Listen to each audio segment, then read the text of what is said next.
խորհրդի կապված մեմ շնորհավորեմ բոլոր հայ ժողովրդին, մարտական ընկերներին, ազատամարտիկներին, երկրապահներին,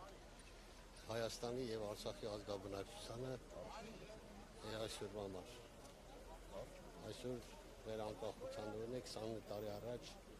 այսօրը հիմք դրվեց մեր անկախության եւ 91-ից հետո պաշտպանվեց այդ ամեն ինչը երաբլուրով։ Եվ ուզում եմ ավելացնեմ, ես գիտեմ պիտի հարց տա, եւ ուզում եմ ավելացնեմ, որ եթե չլիներ այս համախմբվածությունը Արցախյան ազատամարտը, այսօր մենք չէինք ունենա պետություն, պետականություն, անկախություն եւ ուզում եմ բոլորս ասենք, որ մենք երկրապահներս ընդհանրապես ազատամարտը 3 մեծ առաքինություն ունի։ Առաջինը ես ուզում եմ այդ համեմատություն անեմ, առաջի հանրապետության ժամանակ մենք կորցրեցինք, չկարողացանք պահենք եւ չերձեւավորել ոչ մի քաղաքականություն, երկիր, պետություն, պետականություն չկարողացանք պահենք եւ կորցրեցինք Արևմտյան Հայաստանը։ Եվ այսօր մեր նպատակն է իմ մարտական ընկերների, ազատամարտիկների, երկրապահների նպատակն է, որ սրբորեն պահել եռաբլուրը, որը հիմքն է մեր անկախության, մեր պետության, պետականության, գրեթե 700 տարի հետո առաջ անգամ մենք հող ենք ազատագրել եւ ընդլայնենք մեր երկրի սահմանները։ Երկրորդը, երկրապահ ազատամարտը պետք է իր մեծ դեր ունի, հարգված լինի ժողովրդի կողմից, որը արվում է, չի կարելի մի քանի հոգու արած գործով երկրապահ ջնջել։ Հասկանում եք, երկրապահն իր դերակատարությունն է ունեցել, մեծ դերակատարություն ունեցել Արցախյան ազատամարտում, եւ երրորդը երկրապահն միշտ պետք է պատրաստ լինի Արցախի հանրապետության, Հայաստանի հանրապետության բանակի կողքին, որպես ռեզերվ, եւ կլինի ու կմնա։ Պարոն Միքայելյան, վերջերս աշխարհազորի ստեղծման մասին տարբեր կարծիքներ են լսվում, հա, որպես ԵԿՄ նախագահ, դուք ինչ եք կարծում, արդյոք դրա անհրաժեշտությունը կա, եթե դա լինի, ԵԿՄ-ն կմղվի երկրորդ պլան, թե ոնց։ Ես երկրորդ, երրորդ պլան պատերազմում չկա, պատերազմում կա առաջի գիծ, կա պատերազմ, որին պետք է պատրաստենք առաջի գծի պայեստազորի էլ, չգիտեմ, թիկունքի մարդներ պետք է պատերազմը ընդհանուր է հաղթվում, պատերազմում ընդհանուր են պատերազմում եւ աշխարհազորը երկրապահի հետ ընդհանրապես կապել չունի, որ ուզում եք իմանալ, աշխարհազորը պետք է լուրջ կառույց լինի, երկրապահն այսօր աշխարհազորի հիման վրա է ձևավորվել 90-ական թվականներին Վազգեն Սարգսյանի գլխավորությամբ։ Դա աշխարհազոր էր, որ Վազգեն Սարգսյանը կարողացավ ամբողջ ջոկատները տարբեր կուսակցության ենթակայության տակ տարբեր բերեցին գաղափարի, որ մենք պետք է ունենանք բանակ չունենալով պետք է մենք կարողանանք հաղթենք։ Եվ կարողացավ, իրան հաջողվեց, որ ես միշտ ասում եմ, նշում եմ, որ չհաջողվեց դա առաջի հանրապետության ժամանակ, դարասկզբին երկրորդ հազարամյակի սկզբին հաջողվեց Վազգեն Սարգսյանի գլխավորությամբ երկրորդ հազարամյակի վերջին։ Եվ աշխարհազորը երբեք երկրապահին չի խանգարի, երկրապահն աշխարհազորին երբեք չի խանգարի։ Ես կողմ եմ աշխարհազորի ձևավորման, բայց մեծ քանակությամբ երկրապահ կա, երկրապահ այսօր եթե վերցնենք առաջի իսկ հրանքի դեպքում 10000 մարդ, գոնե 8000 մարդ միշտ այդ զորավարությունների ժամանակ բան մենք դուրս ենք եկել, չէ՞։ Պատրաստի կառույց է աշխարհազորին չխանգարող, թող աշխարհազորը ձևավորի, ես կողմ եմ աշխարհազորին, բայց թող նորմալ ձևավորի։ Հետագայում խնդիրներ կան, ինչ կլինի չգիտեմ, բայց այսօր կա երկրապահ նախ ԵԿՄ հասարակական կազմակերպություն որպես կա եւ ես շուտով հրաման եմ տալու, որ երկրապահն մենք գիտենք ինքնամաքրմանա գնացել, հեսա բացելու եմ երկրապահն, այսինքն պատերազմող մարդիկ աշխարհազոր կլինի, երկրապահ կլինի, չի խանգարի։ Եթե հետագայում լուրջ աշխարհազոր ձևավորեն, երկրապահի անունը թող մոռանան բոլորը, որ անգամ երկրապահի անունը կփոխվի, որտեղ դա ստեղծել է Վազգեն Սարգսյանը, դա անջնջելի է։ Իսկ քիչ աշխարհազորին կարա հետագայում լինի։ Պարոն Միքայելյան, խոսում ենք անկախության անվտանգության մասին, բայց օրերս հայտնի դարձավ, որ Հայաստանը վերահսկվում է Ռուսաստանի Դաշնության կողմից, մասնավորապես Դոյսե կենտրոնի կողմից հրապարակված զեկույցի համաձայն Կրեմլը Հայաստանի գրեթե բոլոր կառույցներում ագենտներ ունի, գործակալներ ունի եւ շրջանառվում էր ԱԱՑ 3 տնօրենների անունները, Գագիկ Ծառուկյանի անունը, դուք ինչպես եք մեկնաբանում։ Միտքը չհասկացա։ Այսինքն Գագիկ Ծառուկյանի շկապ ունազգային անվտանգության է։ Հրապարակման մեջ նշվում է, որ ԱԱՑ տնօրեններն օրինակ ինֆորմացիաներ են փոխանցել Կրեմլին եւ Կրեմլի շրջանակների հետ կապ։ Դա մեր ներքին անվտանգության խնդիրն է եւ մենք ներքին անվտանգությունը ահացնա բակավոր որ նման բան չան իսկ ինչ վերաբերում է եթե մենք տանում ենք դեպի Ռուսաստան կարամ ասեմ նույն Ռուսաստան բարեմուտ կամ Եվրոպա Աստանը պիտի մենք ներքին ահացնա որ դեպի բակավոր ավելի խիստ լինենք բայց ես ուզում եմ մի հատ նարփազգաց բան անենք ես անգամ արի Ղարաբաղի մասեր եմ իրաց անկախության ես ուզում եմ կրկնեմ որ մենք այսօր մեր պատերազմը արդեն գնում է Թուրքիայի հետ, ոչ թե մենակ Ադրբեջանի հետ։ Դրա համար մենք պիտի մի քիչ զգուշ լինենք ինչ-որ պետությունների հետ։ Ռուսաստանը չի կարող այսօր մեր շահերի համընկման դեպքում Ռուսաստանի դարպասն է Հայաստանը, Ռուսաստանը պետք է օգնի Հայաստանին։ Եվ դու գիտեք այսօր այս խոշոր տիրույթների դասավորման մեջ, վերադասավորման մենք պիտի խելոք լինենք, ճիշտ քաղաքականություն վարենք, չեմ ուզում շեշտեմ Ռուսաստան, Ամերիկա, Արևմուտք կամ Եվրոպա մենք դի ճիշտ քաղաքականություն վարենք, որ չշփոթվենք, անկար չընկնենք նույն օրին, ոնց զենք են ռուսները նախորդ բանի ժամանակ տվին թուրքերին դուրս եկան միլիոն կես ժողովուրդ սպանվեցին։ Դաշնակից լինելու մասին, բայց այդ դոսիեի զեկույցի մեջ նշվում է։ Դա իմ խնդիրը չի, լսի, ես երկրապահի նախագահն եմ, ազգային ժողովի պատգամավորն եմ, ես դիվանագետ չեմ, ես քաղաքական գործիչ եմ։ Պարոն Միքայելյան, դուք նշում եք, որ Ձեր իշխանության չեզոքացման մասին է խոսում այդ զեկույցի մեջ։ Ասում են, որ Ես ասեցի, ես չեմ ուզում խորանամ այդ քո ասած դոսիեների մեջ, ես ասում եմ, ինչ որ ասում եմ։ Պարոն Միքայելյան, դուք ասում եք, որ Թուրքիայի հետ ենք պատերազմում, բայց ձեր խմբակցության падգամավորները թուրք պատմաբանների հետ համատեղ պատմության դասագրքեր են կազմում։ Ինչպես որպես ԵԿՄ նախագահ, որպես Ասում Միքայելյան, որպես ազգային ժողովի պատգամավոր, ես իմ կարծիքն եմ ասում։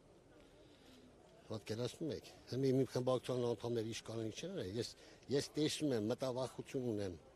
ես հասկանում եմ, մենք այդ ճամփին անցել ենք, միլիոն կես ժողովուրդ ենք փրտել, թողել ենք փրտել են, հասկանում եք, այսօր մեր գեր նպատակն է դա, ես չգիտեմ ով ինչ անում, ուրա տանում, Եվրոպայա ուզում, Արևմուտք ուզում, բայց ընդհանուր պետության շահ ու պետության հասկացողություն գաղափար կա, որ պետք է պահվի այսօր ու շատ զգուշ լինենք, Մեր շահերից է բխում, պարոն Միքայելյան։ Ինչ է Որ Թուրքիայի հետ համատեղ պատմության։ Ասում եմ, դա իմ շահերից չի բխում։ Կարող է այդ անձնական պատգամավորի շահերից ինչ-որ բաներ է բխում կամ ինչ-որ դիվանագիտական քայլեր անում այդ մարդը։ Դա չի նշանակում, որ պետք է իրենք ընդհանրացնենք ինչ-որ այսօր ուրիշ ձև խաղանք։ Այսօր մեր անվտանգության, մեր պետության առավել եւս այսօր դուք գիտեք աշխարհում ինչա կատարում, մենք պետք է զգուշ լինենք։ Պարոն Միքայելյան, պատերազմի վտանգ դուք տեսնում եք հաշվի առնելով։ Պատերազմի վտանգ տեսել եմ 90 թվականից մինչև այսօր էլ եմ տենում։ Օրինակ Ադրբեջանի նախագահը օրերս հայտարարեց, որ Մի տեսակ մեր ժողովրդի մեջ բան է մտել։ Քարորիա պատերազմը, տաուշի դեպքեր, դիվերսիոն հարձակումներ, պատերազմը չավարտ է, հարգելի ժողովուրդ։ Պատերազմը սկսվել է 90-ական թվականներից, մինչև մի գնում է։ Բերեք չտարանջատենք այս դեպքերեն, քարորիա պատերազմ, չէ բանենք, մարդու չմասնատենք։ դե վերջերս Հասկանում եք, տաուշի դեպքեր, դիվերսիոն հարձակումներ, այսինքն մենք պատերազմի մեջ ենք։ Ընդհանուր պատերազմը, որ չի ավարտվել դեռ։ Մենք պետք է համախմբված լինենք։ Չբերենք ասենք էսի լավներս կռվին, ասենց 4 տարի մարդիկ կռվել են։ Երկրապահ, իդեմս երկրապահի ազատամարտի, որ բանակ չենք ունեցել։ 4 տարի կռվել ենք, 92 թվականին է բանակ ձևավորվել։ Ադրբեջանի նախագահը հայտարարեց, որ բանակցությունները կարծես թե տապալված են եւ այդ տապալման մեջ մեղադրում է Հայաստանին։ Լսեք, երբևիցե դուք լսել եք Ադրբեջանի ղեկավարը մի հատ բանակցության մասին բան խոսա։ Այսինքն ինչով է տապալվել, երբ էր ինքը սկսել որ մի տապալվերա։ Նման բան եղել է, դուք լսել եք։ Ես միշտ ասել եմ, իր քարտուղարու չափանիշներով մարդը դաժե չի ասել, որ մենք պետք է գնանք բանակցության։ Իրանք ասում են լրիվ մերն է։ Մենք էլ դե լրիվ պատրաստ ենք, որ լրիվ դեմնարենք, որ մենք էլ գիտակցում ենք լրիվը մերն է, իրանց չի։ Չի նշանակում խորհրդային իշխանության ժամանակ վերց հետվել են նույն բանների Ղրիմում, հասկանում եք տարբեր պետություններում, որ բեռները ասած վերցրել են եղել է Ղազախստանում, ազիսկեն բանում, Տաջիկստանում, այդ Նուրեկը, որ վերցրել են Նուրեկը չէ, ուզբեկներին են տվել։ Լու այդ հարցերը եղել է խորհրդային իշխանության, բայց չի նշանակում դա դրանց օգնա։ Հասկանում եք, այսօր չի նշանակում, որ Արցախը Ադրբեջանի տարածքային ամբողջականության մեջ է։ Պարոն Միքայելյան, դուք ասում եք, որ Ալիևը երբևէ բանակցությունների մասին չի խոսել, բայց վարչապետն էլ ասում է, որ կիրթ եւ կառուցողական մարդ է։ Հիմա միջազգային հանրությունը տեսնելով այս հայտարարությունները ինչ պետք է եզրակացնի։ Ցավոտ տանեմ, կիրթ կառուցողական մարդ ինչ կապ ունի բանակցության, որ չի գալիս։ Եթե մարդ ձգտում է ռազմական լուծմանը, Ալիևն ինչ ասի, չասես ինձ հեչ չի տակսկրում։ Ես իմ կորցիկն ունեմ, ես իմ տեսակետն ունեմ, ես այս տաների ընթացքում ինչքան հասկացել եմ այդտեղ խոսում։ Դե Հայաստանի Ինչ տեսել եմ, հա։ Խաղաղասիրության տեսանկյունից, հա, ինչպես հայկական կողմում մենք խաղաղասիրական կոչերով ենք, Վարչապետ ճիշտ անում։ հա, ինչպես ենք Մենք պետք է այն բանը ոնց ասե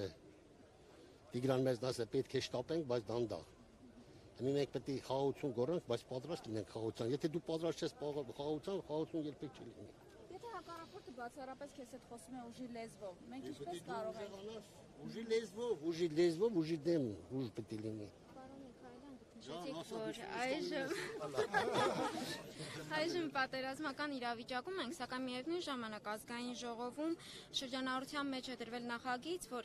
որի համաձայն 27 տարին լրացած եւ բանակից խուսափած անձինք որոշակի գումար վճարելու դեպքում ազատվում են քրեական պատասխանատվությունից։ Նման պայմաններում որքանով է նպատակահարմար նման նախագիծ առաջ քաշելը։ Հարցը նրանք երբեք չեն էլ գայլ Հայաստան։ Ավելի լավ չէ՞ գումարը վերցվի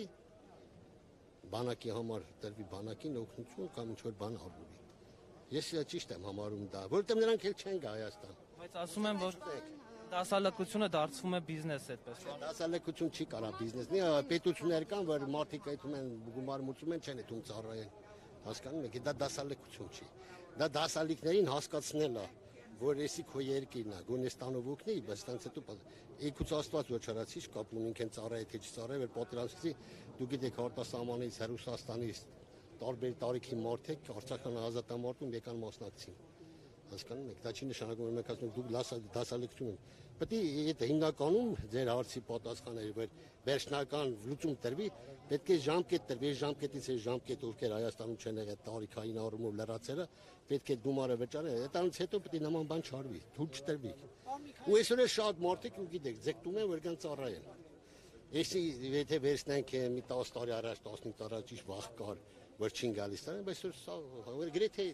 չասեմ 70% է։ Ուզում եմ որ իրաք երեխեք գան ծառայեն, քաշքշուկի մեջ չեն գնեն, տես կապկանքի մեջ չեն գնեն, գալիս ծառայում են, գնում են իրենց գործը։ Նախագծով մենք օրենքով հենց բանակից խուսափելու Հայաստան, բայց մարդկանց հետ ինչ անենք։ 27 տարին լրացել է, 27 օրը 30 պապուս թայլեն արդեն։ Իսկ այն մարդիկ, որոնք գումար չեն ունենալու վճարեն։ Հա։ Իսկ այն Կապ չունի։ Չհասկացա, եթե կներեք, եթե ես 15 տարի թողերեմ դուրս եմ եկել Ռուսաստան, պետք է հասկանեմ, չէ՞, գումար չունելը չկետես, բան հասկացություն չկա։ Չենք բերում տարանջատենք ու գումար խուսափել ես, պետք է մուծես, ոնց ուզում ես մուծի։ Շնորհավոր։ Պարոն Միքայելյան, նաև ձեր որոշ նախարարների հրաժարական են պահանջում առողջապահության։ Լավ, ես այսօր չեմ ուզում նախարարների հրաժարական, ես այսօր եկել եմ։ Գագիկ Ծառուկյանի հետ։ Ես այսօր եկել եմ Եռաբլուր։ Ես եկել եմ Եռաբլուր, ցավը։ Մի հարց է, Այսօր անկախության օրը, ես ասի չքաղաքականացնենք։ շատ լավ, դուք իմ քայլի վերջին նիստից շուտ դուրս եկաք, պարոն Միքայելյան, ինչով էր պայմանավորված։ Դեռնից Արտես գալու պատճառով ինչ համար եմ դուրս եկել, թողնեմ դուրս, հա լքել եմ, գրիկ լքերաս, ասում Միքայելյան։ Բերեք այդ բաներից դուրս գայ։ Ես որ դուրս գայի լքածել եք, եկածի ես լքի գնացի։ Դու գիտեք իմ բնավորություն։ Ես երկրապահի կառույց ղեկավար եմ, ինքորնել կառավարության ղեկավարը, ինչ հետ պետք է պարտադիր իրար հետ գային։ Իսկ այն ամենայնիվ ձեզ մտահոգում է, որ օրինակ երկրի առաջին դեմքը իդեմս պարոն վարչապետի նման գրառում է անում ակնարկելով կարծես թե Գագիկ Ծառուկյանինի, պատասխան Գագիկ Ծառուկյանն է ինքորդ։ Ես մի ամիտ քաղաքական գործիչ չեմ, մի բերի դաշտ։ Ես ստեղ եմ այսօր։ Շնորհակալություն։ Ուրիշ հարց կա։ Ձեզ այսօր կան մեր պետական կառույցերում օտարերկրյա պետությունների գործակալներ։ Ոնց կարա չլինի։ Մտահոգիչ չէ։ Եթե ուրիշ տեղ էլ Ամերիկայում մեր գործակալներից կան, Եվրոպայում։ Մտահոգիչ է, ամեն ինչ ազգային ավտոբուսը խնդիրն է, Սասուն Միքայելյանի խնդիրը չէ։ Եվ ինչ ազգային ավտոբուսությունը վստահել երիտասարդ մի երիտասարդի, որ Կաշխատի Երևան։ Թույլ կտակ գնամ։ շնորհակալություն, պարոն։ Ես եմ շնորհակալ, ինչ է։